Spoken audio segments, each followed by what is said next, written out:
Alright guys, so I own a sales CRM, but most of our clients obviously they are agency owners.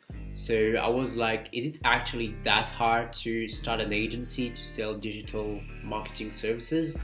And so long story short, in November 2022, I was pretty depressed because I wasn't sure if we would be able to rebuild our software from scratch because of technical issues.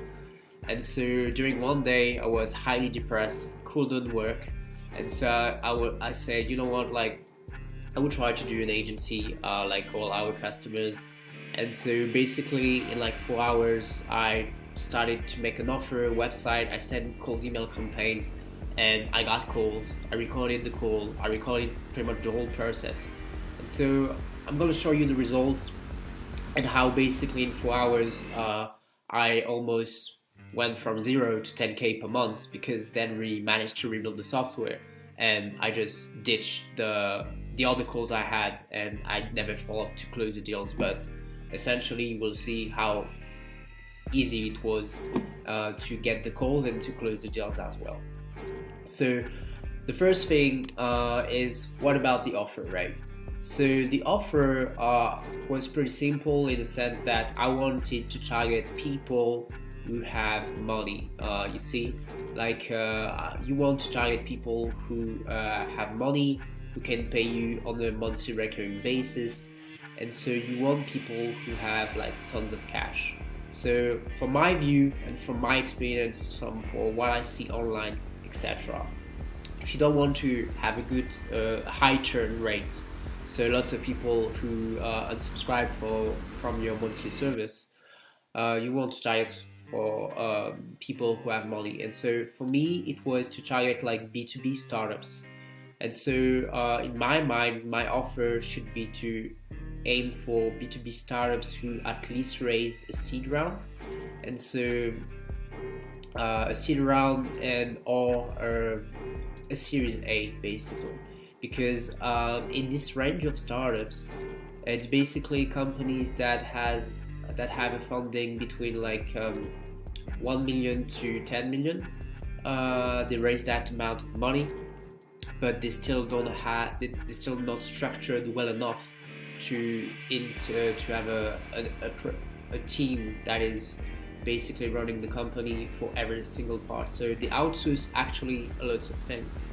And so my goal was to aim for that kind of company. And so this is what I've done. So that was the first step, targeting co-founders of a seed Series A startup. Second step was to choosing the offer. And so when it comes to the offer, like the trend right now is to go for like TikTok agency services, TikTok ads, organic ads, repurposing content, all this kind of stuff, right? And so I was like, how can I be different from all this type of offers, and so I don't have any competition? So when I will contact these co-founders of B2B startups and everyone is contacting them, I will have an offer that is so different that basically they will say yes, and it will be an irresistible offer. And so I was pretty much active on Twitter, and so I decided to come up with this. Uh, sorry. So this is basically a Twitter ghostwriting service that I come to my mind. And so I went to Typedream. So Typedream is basically a website builder, a no-code website builder. And so you can build like a website in just 1 hour. It took me like just 1 hour to build that website with Typedream. You see, I didn't even bought the domain name. It's just like that Typedream.app. So it's really basic. And so the service I come up with was Twitter ghostwriting services for B2B startups. You see how niche it is? Like Twitter ghostwriting services for B2B startups. It's really niche. And it's really interesting for them because when it comes to cloud and generating leads, it's important. And so you see, I went with this catchphrase: turn your startup Twitter account into a lead generation machine. This was designed with Figma in like 5 minutes. And so you see really basic website with my face on, Twitter is underrated by startups to grow faster. I will put the link in the description so you can check this out and get inspiration from whatever you can do. So for who? For B2B startups, for B2C startups. And so we have strong expertise in B2B SaaS, which is true.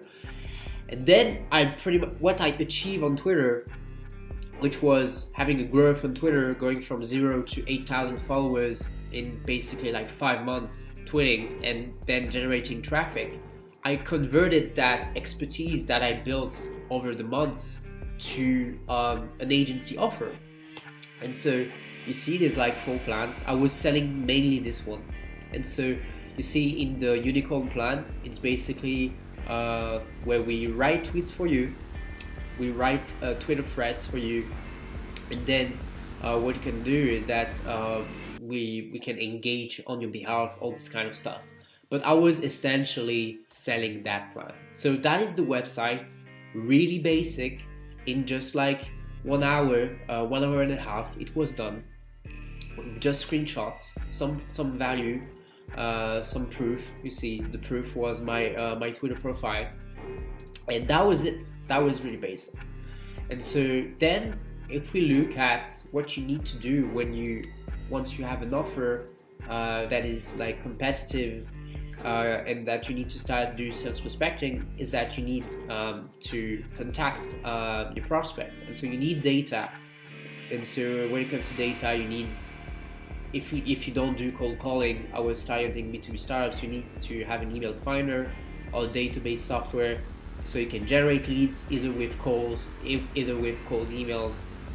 Then you have warm leads, and then you need to close them, and we're going to talk about that at the end. But what I've done is that I was using Apollo.io. So if you have a VPN, it can be really cheap, like $19 per month. But if you don't have a VPN, it's like $99 per month. But for the price, for the value you get, it's just a gem because you have the force of LinkedIn Sales Navigator and you have the B2B email addresses of your leads. So what I've done, you see, is that I was targeting like co-founder of B2B startups. So you see here, if we try to do it live, so I was targeting co-founder of B2B startups. So in industry, I will go for computer software, and I won't do all the filters that I've done here because it will take too much time in the video. But essentially, I was targeting startup co-founders that were in New York, and then there was another bunch of filters. But you see, there were not a loads of people. So he tells me there's only 57 people. There were actually way more than that because I had more filters in the job titles. And so once I had all these leads, what I've done is that I've exported the data and I put that into my sales software. So obviously, yeah, it's a little self-plug here. And so I've created an email sequence. And so this is the email sequence that I've built. And so really basic. Subject line was about your Twitter startup growth, because like I mentioned, for startups, Twitter is really interesting for them when it comes to clout, but also to generate leads and brand awareness. And so you see, there's no hyper personalization. It's all about the offer and the people I target with my offer. So it's just, hey, first name, it's really basic, but then it's really straightforward. It's one question: do you like Twitter? So it's like a question, so they get interested. And then the value proposition: we can turn your Twitter startup account into a lead generation machine. Boom. And then it's just about putting some numbers, because by putting some numbers, your email will stand out. People like to read numbers, they stand out in your email copy. And that's pretty much about it. We're talking about growing from 0 to plus 500,000 impressions per month, generating website visits, backlinks, and more leads. Word for chat. So word for chat is your call to action. It's where people will reply, no, I'm not interested. Yes, I am interested. And then my signature, you see, it's not myself. I try to play it smart. by using like an email address that wasn't me, and so it was a fake woman that I call her Sophie Williams, head of growth at Twitch Unicorns.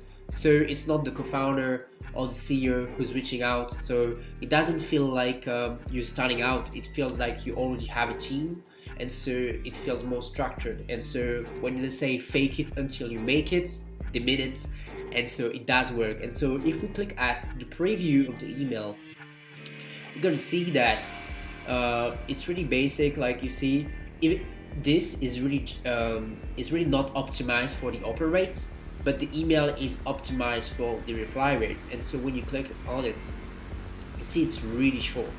So when it comes to the attention of your prospects, they're gonna read it, and they're gonna read it really fast, understand it, straight to the point, and so they can put a quick response to that.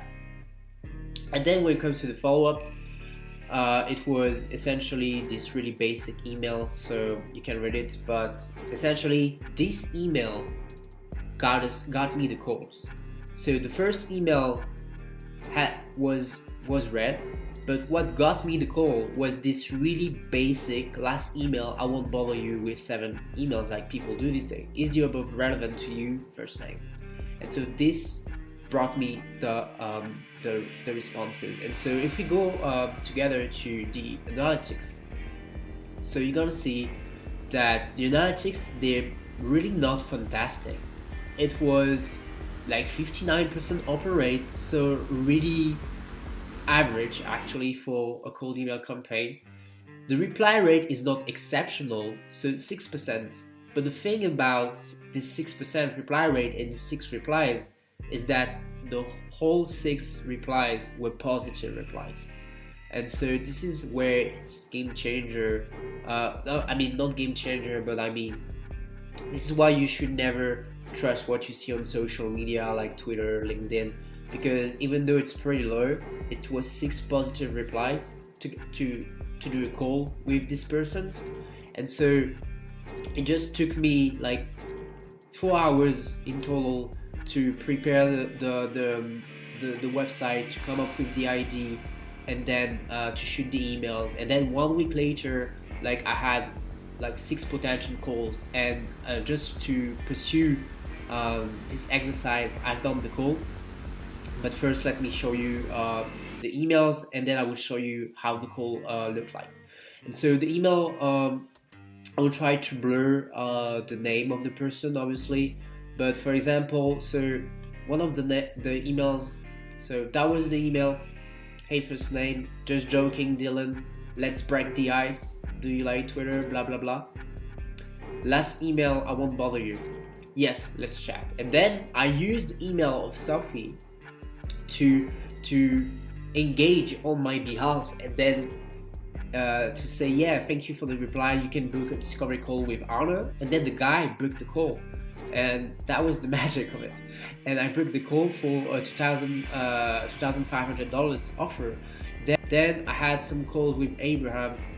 Yeah, looping here in your team who will evaluate this. Can you send some materials? And again, I did the same technique.